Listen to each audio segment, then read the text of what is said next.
Hi everyone, you're welcome to MyProfessorNote. This is Bhupesh Sharma. Hey, in this video, we will talk about the diasporic literature. We will be discussing Kazuo Ishiguro, one of the most important and famous diasporic literature.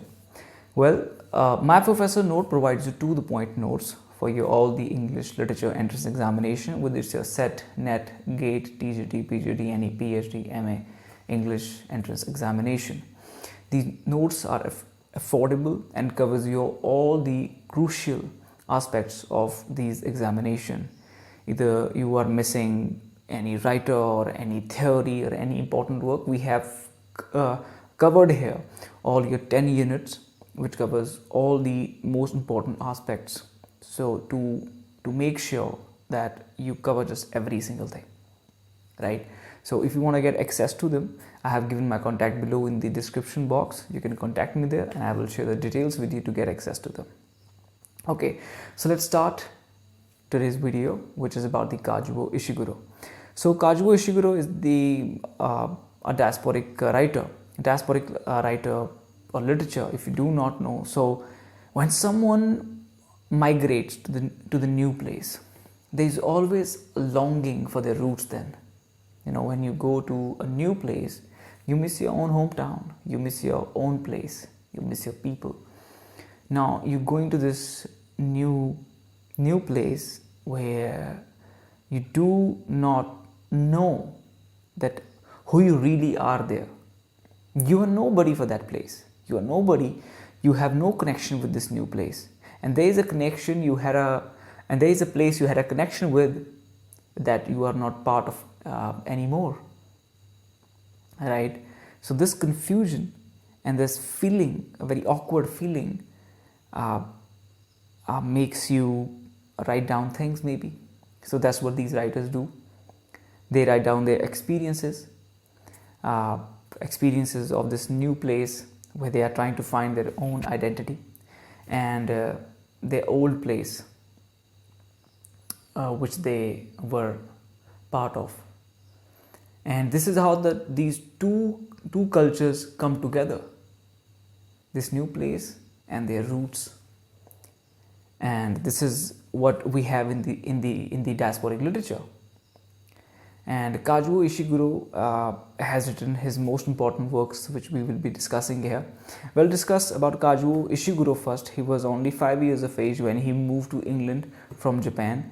And when a 5 years old kid will come to a new place, he looked different, he talked different, he had his friend in Japan, now he becoming the part of England, he do not know the language. But for kids it's easy to adapt, because if you just give them a smile, they will start hiding first, then will look back, then will smile back at you, and they become your friend. But with elder person it's really hard. They start judging your smile. When you give a smile to somebody, it will always be interpreted as a smile of devil, mostly in the case of feminine. Well, this is how we are grown up. So let's start with his first novel, which is A Pale View of the Hill, published in the 1982. This novel talks about Estuco. She tells her story through stream of consciousness. Sometimes she is thinking about past, sometimes this present moment, which is the 1980s England, and the past is the World War II Japan. The Estuco is now living in England with her newly wedded husband because she lost her previous one. His name was Zero, and she had a daughter with him called Kiko. She died. When she came to this new place, she just started living just with her own self, and she did suicide. And she's telling all this to her daughter with this newly wedded husband. We don't know what his name is not given there. And her name is Niki, and she's sharing all these thoughts with her. She tells her that she's just thinking all these thoughts through the stream of consciousness, as I told you, that how she lost her family in the bombings of Nagasaki, and she was taken care of by Ogata Sen, and later she married with his son Zero.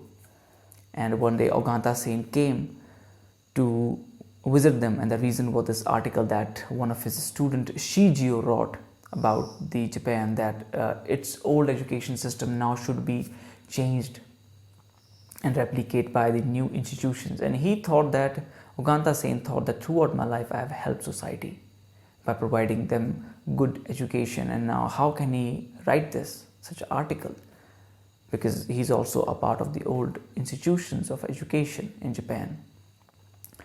And then he confronted him one day, and Shigio said that it is the old education system which is the reason of the involvement of Japan in the World War II and the bombings which took place in the Nagasaki. Ogata Sen came back, and then her mind shifted. Estuko, we got to know about her friend in Japan called Shichiko, who has a daughter called Miriko. Shichiko has lost her family and now having an affair with one of her boyfriend called Frank in America. Miriko is not a very socializing person, not a lovable child. And here is a connection between the Estuko and Shichiko. She has lost her family, both of them has lost their family. They have one daughter, and now they are in love with the white men. This is where we have the correction of the story. And so all it says that how much you lost, how much you have found. The people who have migrated, like the case of the Kashmiri Pandits, right? The same thing is in their case. They migrated from their own place to India. Within a day they had to run. There were killings, bloodshed. And the same case we have seen in many places, in Jewish your community, right? In Africa, there's a lot of places of this kind, and we have a lot of literature, and that we will be discussing in our upcoming videos. So this is one of his novels, the very first novel. And now we have the next one, which is The Remains of the Day, which was published in the 1989, and it also received the Man Booker Prize in the 1989. This Remains of the Day says that whatever is remain there, जो कुछ भी बचा है, बस उसमें खुश रह लो. जो कुछ बीत गया, the past moment, उसके बारे में सोच के क्या होगा, या जो आपका future है उसमें क्या होगा. There's nothing in your hand. What you have in your hand, these moments, what you are left with. So live them to the fullest. That's what all this novel says. Here we have the character called Stevens, who is working as a butler from last 40 years for Lord Arlington. So now Lord Arlington died, and after 40 years at that, he worked here for 40 years. He could have done something better. There was a woman called Miss Kenton, who he had a good connection with. Now she got married with someone else. Now she became Mrs. Benn. Now this property of the Lord Arlington is overtaken by the Mr. Faraday. He will be coming there. He will be his new employer. But this new employer is a good, happy person. He is not sophisticated like the Lord Arlington, who was not a socializing person. Not talking, always straight face. And this is what then Stevens had become, because he has to adopt according to the behavior of his employer. Well, he need to save his job, and now Mr. Faraday wants Miss Kenton, who is now Mrs. Benn, to be the housekeeper again. And he gave him his convertible car to ride and have a good vacation, because he wants him to be now a light-hearted person now, because Mr. Faraday is a very socializing person, love to crack jokes and take things lightly. And that's how he wants Stevens to be now. And he thought that Stevens will be replicated. And he thought that if he bring Mrs. Benn back to the work, he will be indispensable. He cannot be replicated. But Mrs. Benn said that, I don't want to do that job again. And he said that you were really loyal to the Lord Arlington, the loyalty which he didn't deserve. And he's just regretting Stevens just regretting everything about his life, about his past. There he met an unknown person who tells him that whatever you have done, don't think about the past, but whatever moment you have now, just enjoy them. And that's how this novel ends. And now we have this third novel here, When We Were Orphan, published in the 2000. This novel has the detective elements in it. There is a character called the Christopher Banks, who is determined to find out about his suddenly disappeared parents. He was only 9 years of age when he shifted to England for his studies. His father was doing work in the trade of opium smuggling, and his mother was against this, and his uncle Philip was a partner in the business with his mother. But one day suddenly his parents just disappeared, and he didn't know that what has happened to them.